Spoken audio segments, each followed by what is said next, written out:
माँ जी देखिए, मैं आप सबके लिए क्या लेकर आई हूँ। शालिनी ने अपनी सास उमा जी से कहा। शालिनी सास ससुर, पति, ननंद जेठ सबके लिए महंगे कपड़े लेकर आई थी, सिवाय जेठानी रमा के।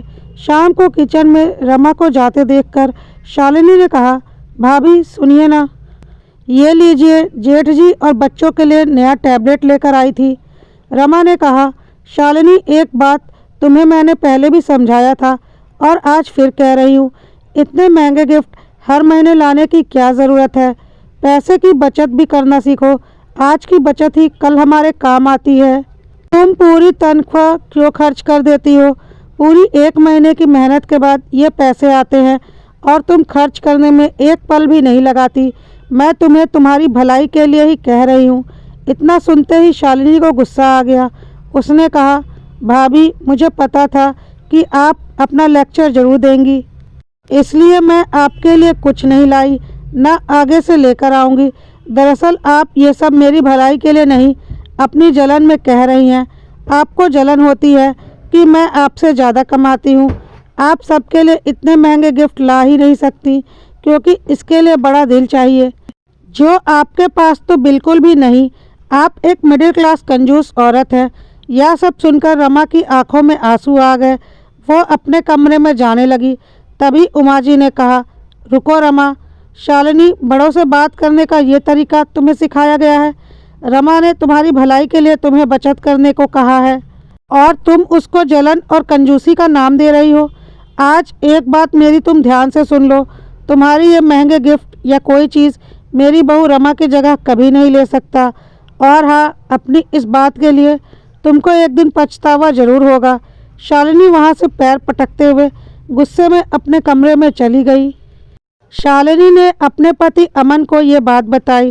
कहा, अमन बुरा मत मानना, लेकिन मैं चाहे कितनी भी कोशिश कर लूँ, लेकिन भाभी की जगह कभी नहीं ले सकती, क्योंकि मैंने लव मैरिज की है और जेठानी जी माँ जी की पसंद की हुई बहू हैं, इसलिए माँ जी भाभी को ज़्यादा प्यार करती हैं। और वहाँ हुई पूरी बात बताई।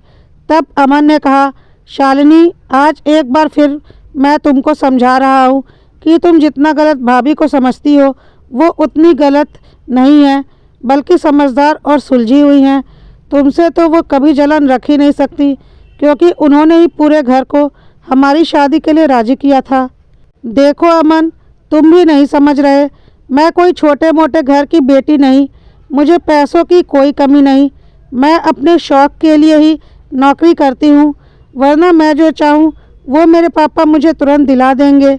पापा का इतना बड़ा बिजनेस है, मैं क्यों बचत की चिंता करूँ? शालिनी ने कहा। अगले दिन रविवार को शालिनी दोस्तों के साथ घूमने जा रही थी। तभी उसकी नज़र हॉल में बैठी जेठानी पर गई।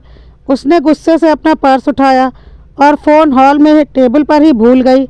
रमा ने आवाज़ देनी चाही तो उमा जी ने रोक लिया। कहा, जाने दो, वैसे भी एक फ़ोन है उसके पास, अभी आवाज़ दोगी तो बेकार में नाराज़गी झेलनी पड़ेगी। रमा ने हाँ कहते हुए जैसे ही फ़ोन रखा, देखा तो शालिनी के फ़ोन पर उसके भाई का फ़ोन आ रहा था। रमा ने फ़ोन उठाकर बोलना चाहा कि तभी उसके बिना आवाज़ सुने ही रोते हुए उसने बोला कि दीदी, आप जल्दी से अस्पताल आ जाओ, पापा को अस्पताल लेकर जा रहे हैं। कहते हुए उसने फ़ोन रख दिया। रमा के साथ पूरा परिवार अस्पताल पहुंचा। वहां जाकर पता चला कि उनके पार्टनर ने उन्हें धोखा दे दिया है और धोखे से सब कुछ अपने नाम करा लिया। शालिनी का भाई उमेश मुंह पर हाथ रखकर बेंच पर बैठा रो रहा था। तभी रमा ने उसके सिर पर हाथ रखते हुए कहा, उमेश, क्या बात है, अपनी बड़ी बहन को नहीं बताओगे? उमेश आश्चर्य से रमा को देखने लगा और सारी बात बताई कि अभी पैसे जमा नहीं किए गए तो डॉक्टर इलाज नहीं करेंगे। मुझे और माँ को पापा ने पैसों की कभी कोई डिटेल नहीं बताई। अभी हमारे पास इतने पैसे नहीं हैं और शालिनी दी भी फ़ोन नहीं उठा रही है। मुझे लगा वो ही आएंगी। रमा ने कहा, लाओ मुझे बिल दो और तुम आंटी के पास जाओ, मैं अभी आती हूँ। और जाकर काउंटर पर पैसे जमा किए। शालिनी ने फ़ोन पर अपने भाई के इतने सारे मिस्ड कॉल देखे तो परेशान हो गई। तभी उसको उमेश का मैसेज रिसीव हुआ, जिसमें उसने लिखा था, दीदी, पापा की हार्ट सर्जरी हो रही है, अर्जेंट पैसे चाहिए और उसने उस मैसेज में पूरी बात लिख के बताई। शालिनी भागती हुई अस्पताल पहुंची।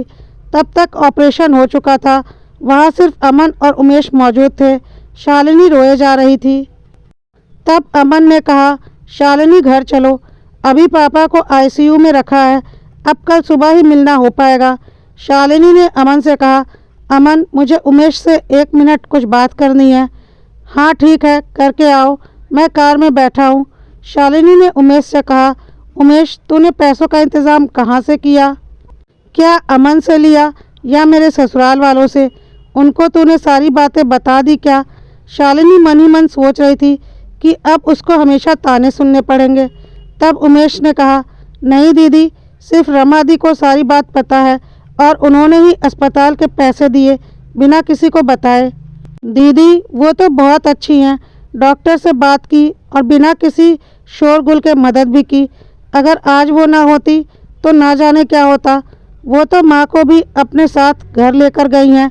शालिनी सन्न हो गई सुन के कि जिस जेठानी की इज्जत उसने कभी नहीं की, आज उन्होंने उसके लिए इतना कुछ किया। घर पहुंचकर उसने देखा कि रमा उसकी माँ का सिर दबा रही थी। शालिनी माँ के गले लग गई। तब रमा ने शालिनी को इशारे में नहीं रोने के लिए अपील की। शालिनी अपने आंसू को रोकते हुए बोली, माँ मैं चेंज करके आती हूँ। शालिनी ने अमन से कहा, अमन जरा भाभी को कमरे में भेजना। रमा कमरे में आते ही बोली, शालिनी मैंने तुम्हें रोने से इसलिए रोका क्योंकि आंटी जी भी कब से रो रही थी और उनका सिर दर्द होने लगा था। वो घर पर अकेली रहती तो ज़्यादा सोचती, इसलिए मैं उन्हें यहाँ लेती आई कि हम सब के बीच उनको अच्छा लगेगा। तुमको बुरा लगा हो तो? शालिनी ने रमा का हाथ पकड़कर अपना एक हाथ रमा के मुंह पर रख कर कहा, भाभी बस इतना शर्मिंदा मत कीजिए मुझे, आप मुझे माफ़ कर दीजिए। मैं आपको पहचान ही नहीं पाई। आपकी अच्छाई को आपका ढोंग समझ बैठी। आपका एहसान मैं कभी नहीं भूलूंगी। नहीं शालिनी, कोई एहसान नहीं किया मैंने। वो भी तो मेरे माता पिता के समान ही हैं और बहनें कभी एक दूसरे पर एहसान नहीं करती। तुम तो मेरी छोटी बहन जैसी हो। गलती करना तुम्हारा अधिकार है, समझाना मेरा काम, समझी? हाँ भाभी, शालिनी ने रमा के गले लगकर रोते हुए कहा, लेकिन अब आपकी ये छोटी बहन कभी कोई गलती नहीं करेगी और आपकी हर बात मानेगी, वादा रहा।